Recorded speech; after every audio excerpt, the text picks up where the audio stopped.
এই জন্য আমরা বলেছিলাম পরিবর্তনের ওই দিনটাতেই 5 তারিখ আগস্ট মাসের, যে না, আমরা দল এবং ব্যক্তিগতভাবে কারো উপর প্রতিশোধ নেব না। তবে অবশ্যই যারা নিহত হয়েছে তাদের বিচার পাওয়ার অধিকার আছে। আল্লাহ তাআলা খুনের বদলা খুন নির্ধারিত করে দিয়েছেন।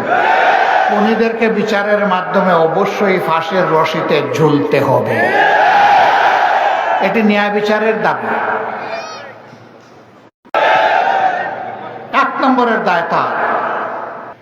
আমার সম্মানিত ভাইরা, তারা তো দেশটাকে সর্বনাশ করল, এখন আমরাও কি বাকিটা শেষ করে দেব? এই দেশ আমাদেরকে গড়তে হবে ইনশাআল্লাহ। কোন দেশ চাই? ওই দেশটা চাই। আমাদের সন্তানেরা যে স্লোগান দিয়েছে যে আমরা উই ওয়ান্ট জাস্টিস, আমরা ন্যায় বিচারের একটা সমাজ চাই,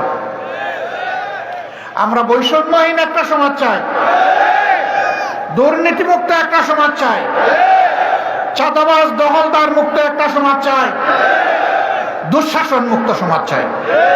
এই সব মিলে আমরা একটা মানবিক বাংলাদেশ চাই।